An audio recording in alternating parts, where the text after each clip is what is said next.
No problem. All right. How are you guys doing? How's chapter 5? Still trying to finish it up.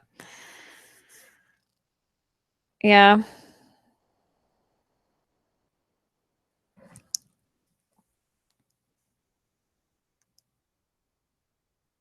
You haven't started 512 yet. It's not too bad.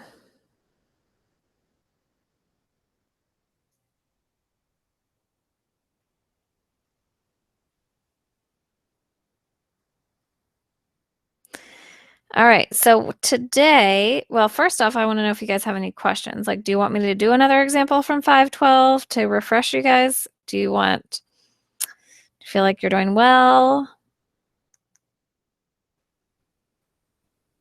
What would help?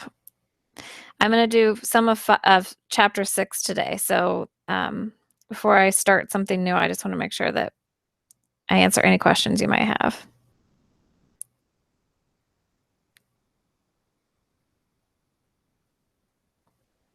Okay.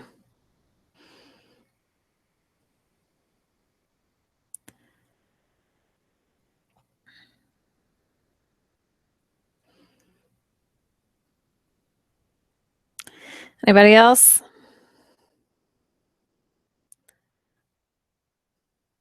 You want to see? I'm just making sure. If you guys want help, I'm here to help you. So we could always do it at the end. All right. So yeah, that's a good idea. If anybody wants to stay on and have a little more help on chapter 5, I can stay on the end. So we are going to go ahead and start chapter 6 today because and then next week, and then I'm out. So we kind of want to get digging into some new stuff. And we're finally on chapter 6, right? We've been on chapter 5 for a long time because we did it all the way through break. So chapter 6, you can cheer or boo if you want to. Chapter 6 is fractions. Cheer or boo, I don't know.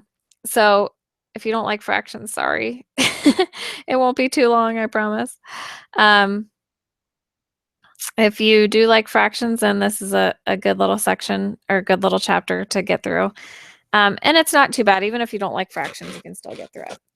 But what I'd like to do today, if it's okay with you guys, is we are going to do section 6.1, but that one's actually a little bit harder than 6.2 and 6.3. I think 6.2 and 6.3 are easier. So I'd like to go ahead and do those first to kind of get us warmed up for fractions and then come back to 6.1. Is that all right? Okay. So I just want to do a very, very quick review of fractions, and it'll explain why it's easier. Okay, so this is back to your pre-algebra and before days, all right? So we have fractions, right? If I can draw on the screen. Come on, you can do it. Doesn't want to let me draw today.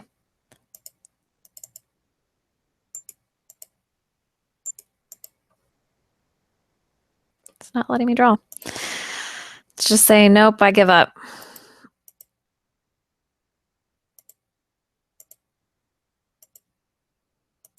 There we go.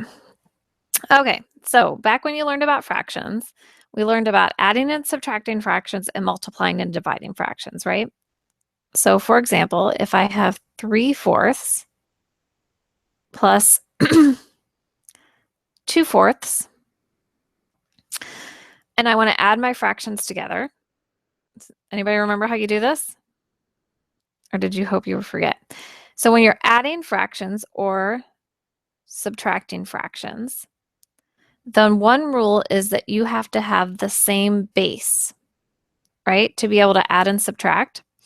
And what you do is as long as you have the same base, which we call the denominator, right? As long as you have the same denominator, then the denominator stays the same and you either add the top or, in this case, subtract. So 3 minus 2 is 1/4.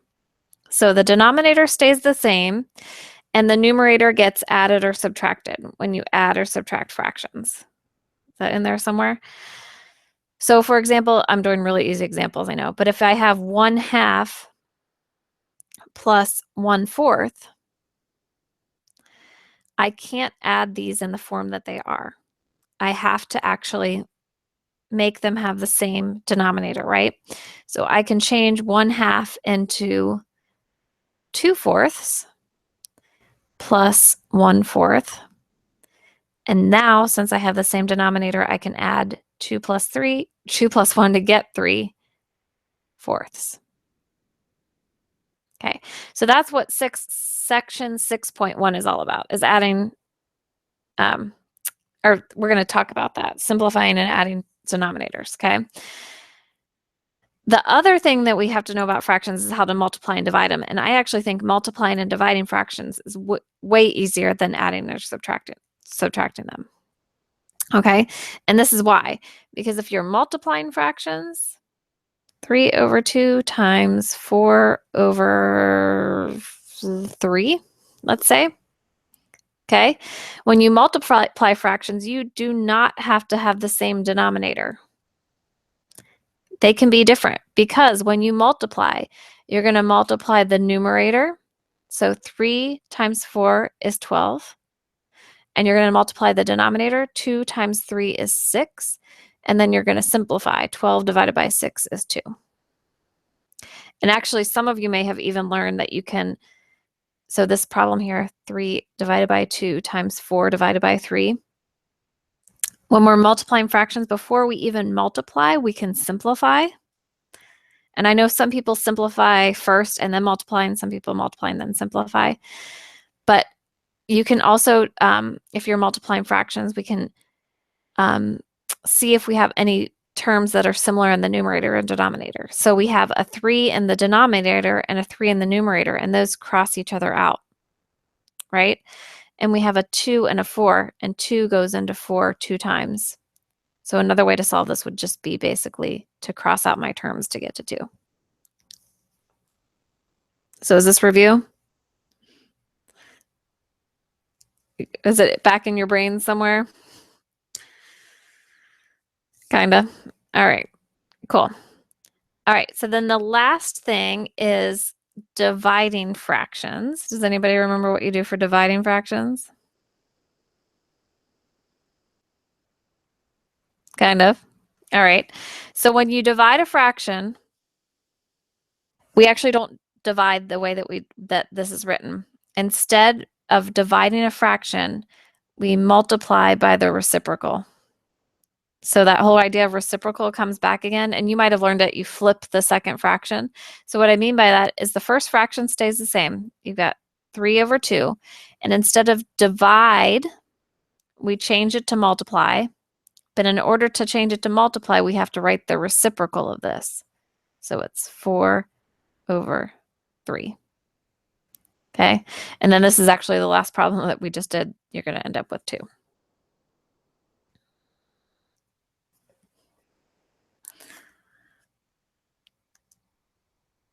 Okay, so now guess what? We're going to do that with variables.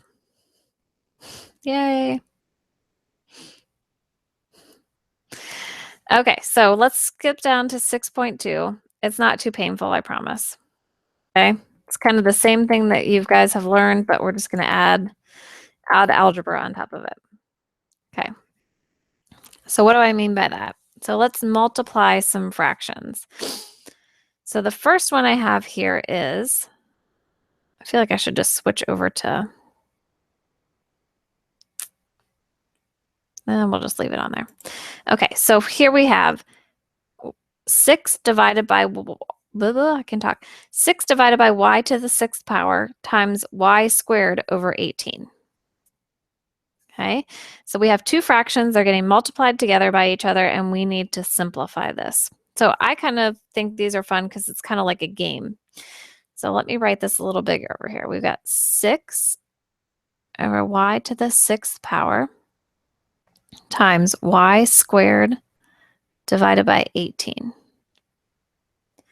Okay, so what we can do is we can multiply across the top, right? So we get 6y squared divided by 18y to the 6th. And again, if you want to simplify before, that's okay too. So now what we want to do is we want to look at each piece of this. So we basically have 6 divided by 18 times y squared divided by y to the 6th. So 6 divided by 18 can be simplified to 1 divided by 3. And y squared over y to the 6th. Do you guys remember what the rules for exponents are? Remember we did those a couple chapters ago? I think chapter 4. You do if you're multiplying, but if you divide, you subtract them from each other. Yep. And if you've forgotten your rules of exponents, you could also just use your knowledge of what this means. So y squared is y times y, right? And y to the 6th is y times y times y times y times, sorry, I'm running out of room, times y, 6 y's. So if you have 2 y's up here, they cross out 2 y's down here, and you're left with 1/3 times 1 over y to the 4th. Okay, so we get 1 over 3y to the 4th. So that would be the same thing as what we have written up here.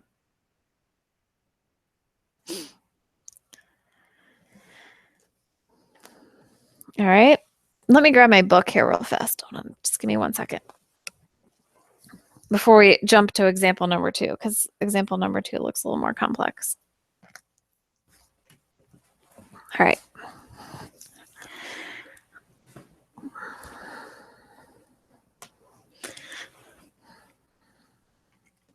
So how's this look so far?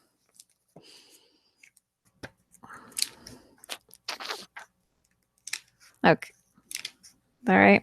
Is that fraction knowledge in there somewhere?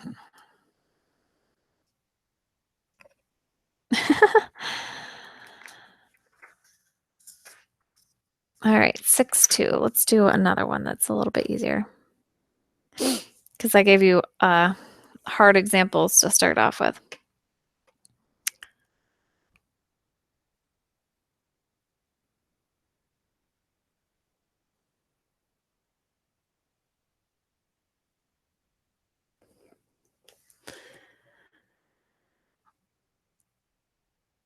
Okay, so let me pull up Paint.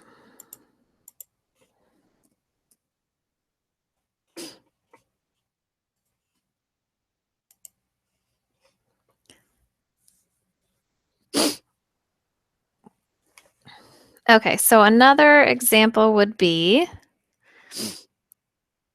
and I'm doing ones from your book, but they're not from your homework, unfortunately. I'm going to do number 12. So what if we have 4 divided by x squared times 7x divided by 8.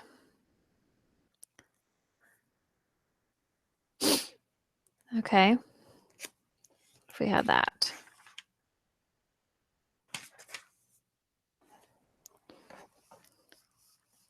So we want to simplify it, right? If you want to simplify before you even start, I see that I have a 4 in the numerator and an 8 in the denominator. And I know that 4 goes into 8 2 times. So I can reduce this 4 to 1 and this 8 to 2. So that's one thing that I know I can do. And I also have an x and an x squared. So we'll wait a second on that. You could reduce here or you can wait. So I know I have 7x divided by 2x squared. And because I have an x in my numerator and an x squared in my denominator, that's basically like 7x over 2x times x. And I cross off my x's and I'm going to end up with 7 divided by 2x.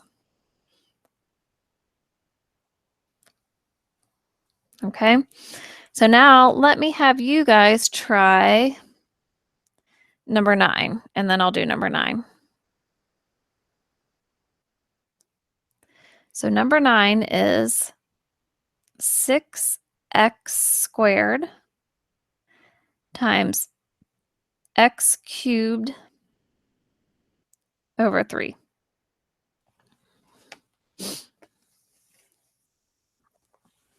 So try that one out and see what you end up with.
All right, so let's see. You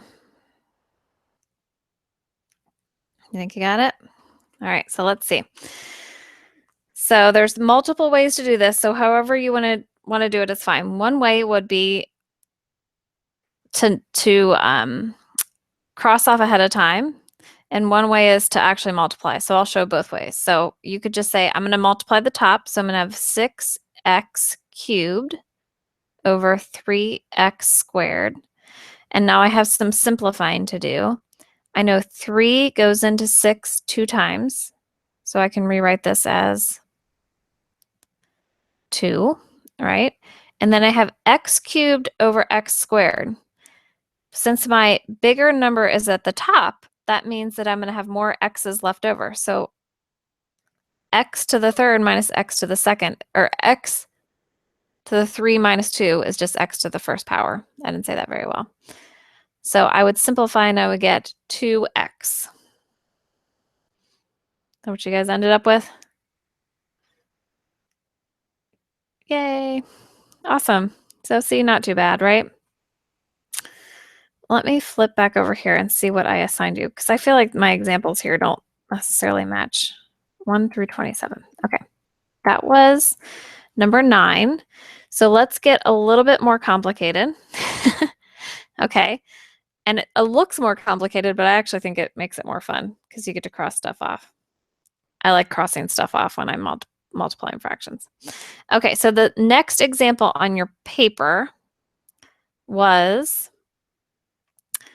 4u squared v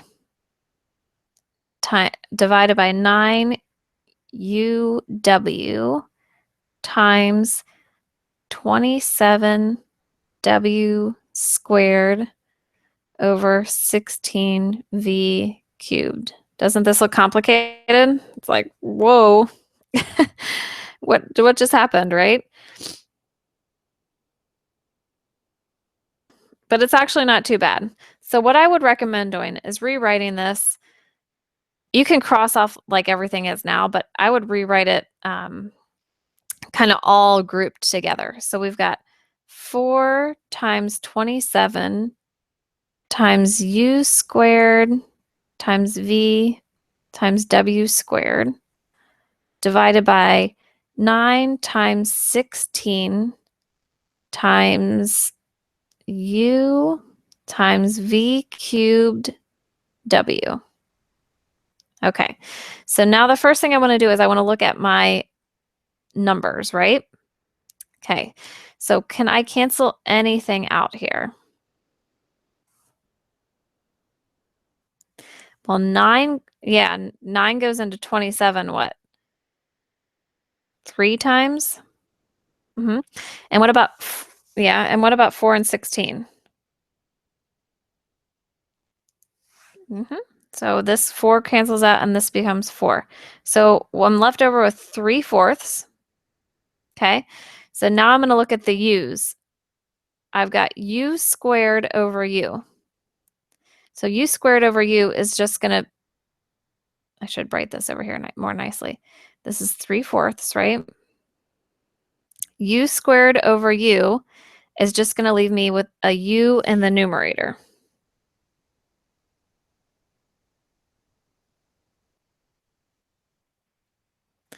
Okay, and then we go to v. I've got, oops, I forgot my v cubed. I've got v divided by v cubed. So that's just going to leave me with a v squared, right? And then the last one is w squared divided by w. And since the squared is in the numerator, it's going to leave me with 1w at the top. It was very colorful and fun. So even though it looks complicated, it's really just paying attention to the details when it comes down to it.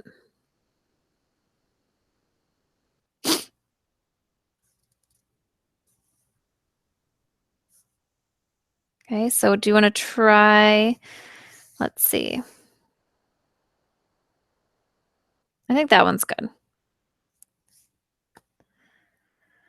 Okay, so then there is one new rule that I want to teach you that has to do with problems 17 through 27. Okay, so this new rule is called the rule of exponents for a power of a quotient. That's a mouthful. But I think when you see it, it actually makes a lot of sense. So the rule goes like this. If I have a divided by b to the m power, that's the same as a to the m power over b to the m power. So it's basically like distributing the exponent to both the numerator and the denominator, and you're allowed to do that. Okay, so what that practically looks like is if I have 3n over 7 squared, okay, and I want to write it without the parentheses, I can distribute my 2 to each part. So I can make this 3n squared over 7 squared, which becomes 9n squared over 21. And I think this actually makes sense because if you actually go back to here, 3n over 7 squared, another way that you can write this is we could write it as 3n divided by 7 times 3n divided by 7. And if you do the math on this, 3 times 3 is 9, n times n is n squared, 7 times 7 is 21. So it works both ways, basically.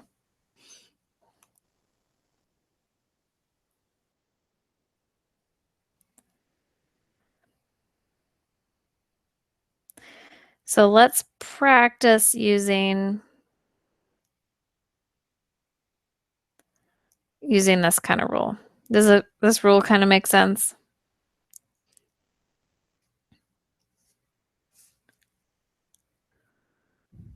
Kinda. All right, so let's do number 22.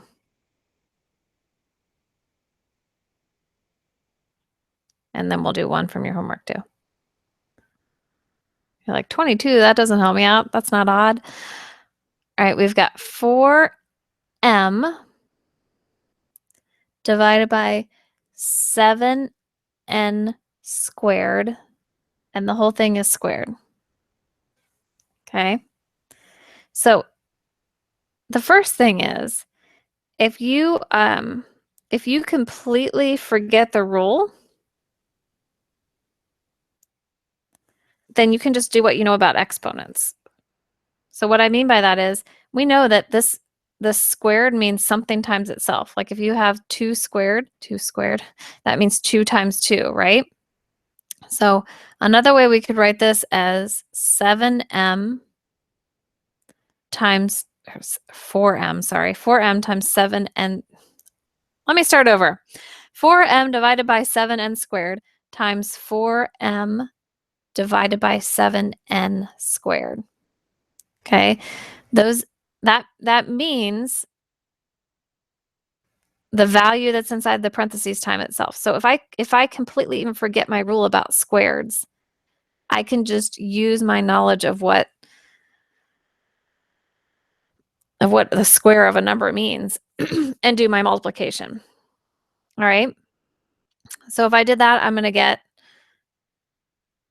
across the top 4m times 4m is going to give me 16m squared. And across the bottom, I have 7 times 7 is 49. And n squared times n squared is n to the fourth. Okay, so that's one way that we can simplify. The other way is to use our rule that I just learned. So I can apply my square to both the numerator and the denominator. So what that means is I can rewrite this as 4m squared divided by 7n squared squared. And then I have to basically distribute again. It's 4 squared m squared divided by 7 squared, and then n to the fourth. So 4 squared is 16m squared, and 7 squared is 49n to the fourth. So you see, either method you use ends up in the same spot. So which way do you like better? Do you like using the rule, or do you like just remembering that squared means multiply by itself?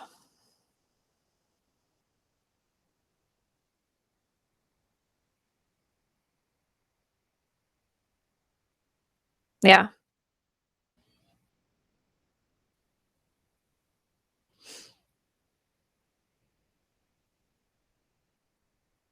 All right, so let's try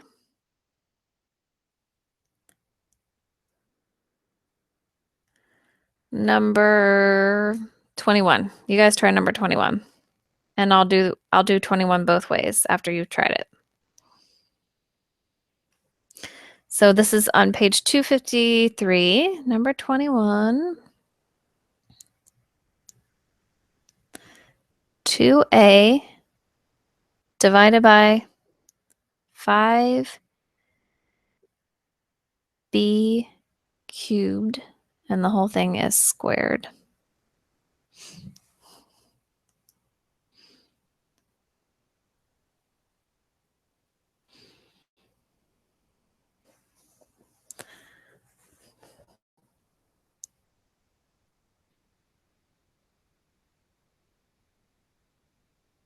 Think you got it? Well, that was fast. What's that?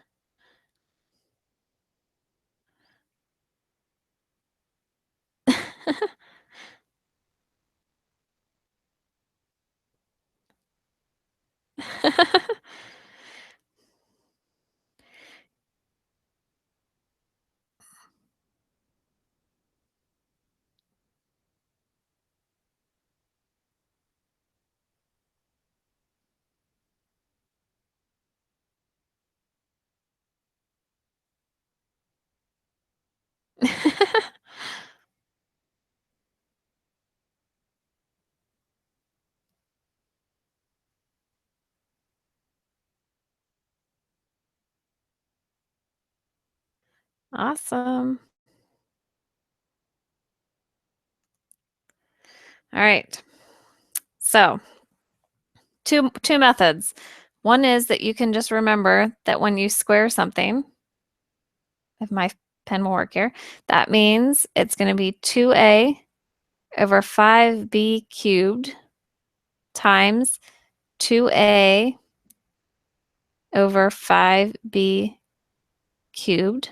Okay, so we have 2 times 2 is 4, and a times a is a squared. And then the denominator, we have 5 times 5 is 25. B to the third times B to the third is B to the sixth. So that's one way that we can get there.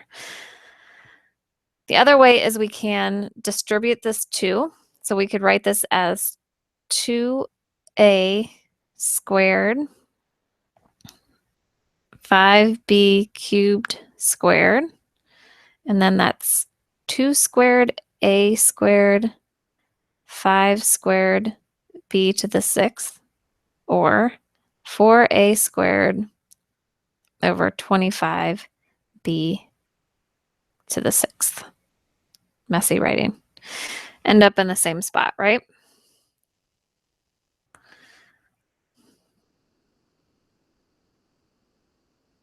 Everybody end up with that? The first one. The first one's easier. Cool.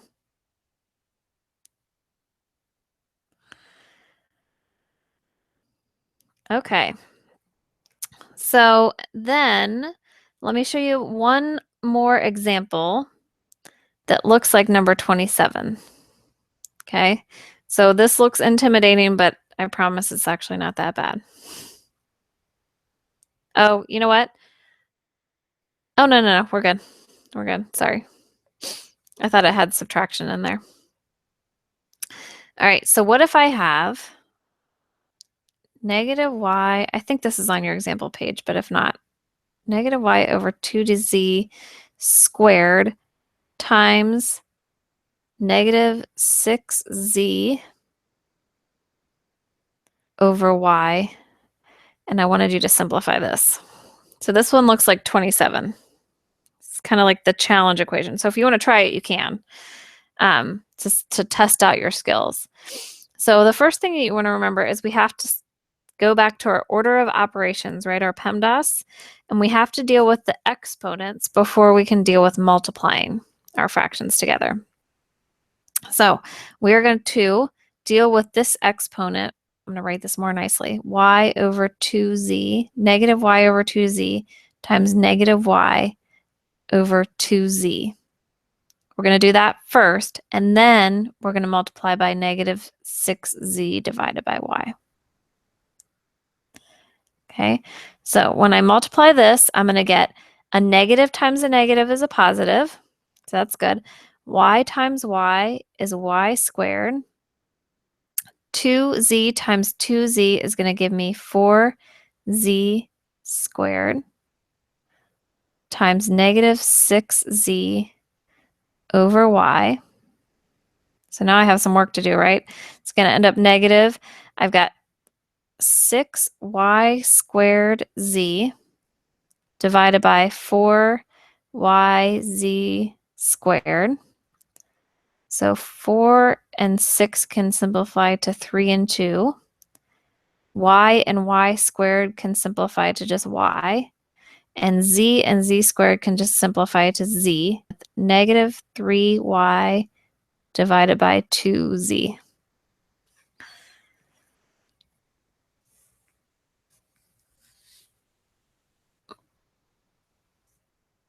Okay.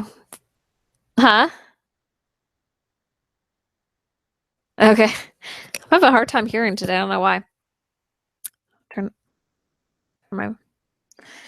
up my volume there. So one thing you could have done is way back here, once you change this to an all multiplication problem, is we could have crossed out some things back here too.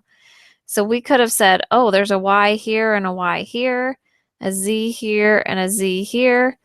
2 goes into 6 3 times.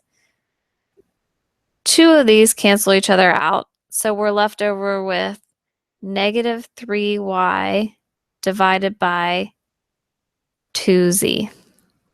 So we could have actually done it back there too. So there's more than one way to get to the answer on these.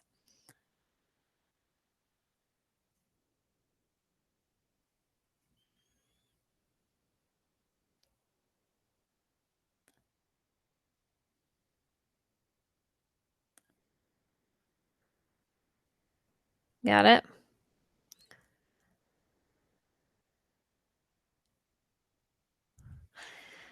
Cool.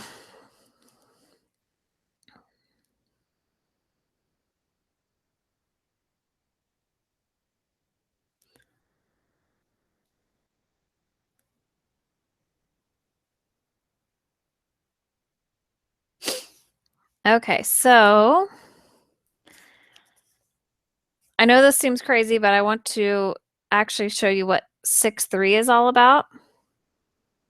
You're like, oh man.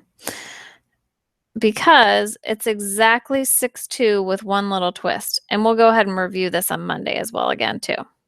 Okay. So what I mean by that is in 6-3, 6-2 is all dividing fractions or multiplying fractions. 6-3 is dividing fractions. So what I mean by that is, here's an example. This is number 5 from your homework. So this is on page 256. We have x divided by y squared divided by x squared over y. Okay, so if you remember your rules of fractions that we just reviewed earlier or from all of your pre-algebra days, we cannot divide by a fraction. Instead, we multiply by the reciprocal. So the reciprocal of y squared over, or x squared over y is y over x squared. So these two problems are equivalent to each other. So you flip the, you might have remembered, instead of dividing by a fraction, you multiply and flip. I don't know if different people remember that different ways.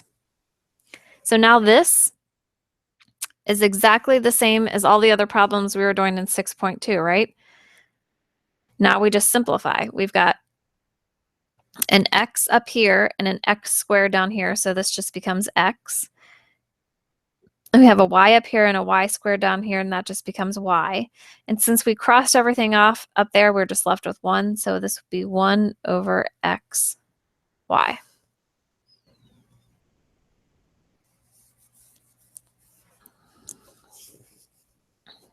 So that's the only difference between 6-2 and 6-3 is the fact that you have to remember that when you're dividing, you have to multiply by the reciprocal instead.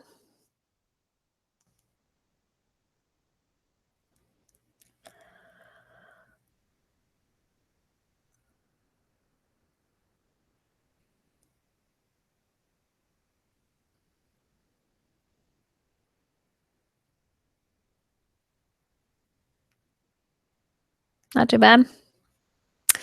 Cool. All right, so that's all I'll say about that. I think what we can probably go ahead on Monday and do some more examples from 6.3. Because I know you guys have chapter 5 to finish up in your test and all that kind of stuff. So we'll review it again on Monday for 6.3. So that's all I have for you guys. Huh? I asked you guys to turn it in by next Friday. So you have a week. Huh?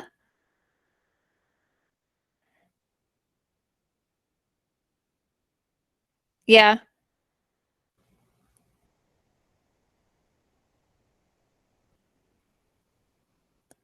I won't be there. I'll be there Monday, but I won't be there the following Monday, the 13th.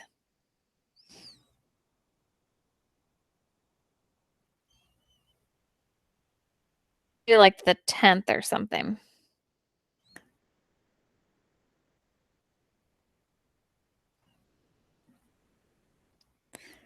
All right, so that's it for the formal part. If you guys want to stay on and ask any questions about chapter 5, I'm up for that.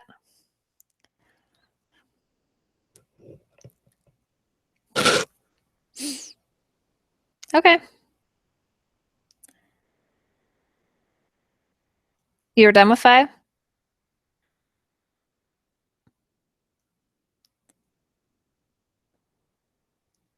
Nice. That's a good feeling to have, right?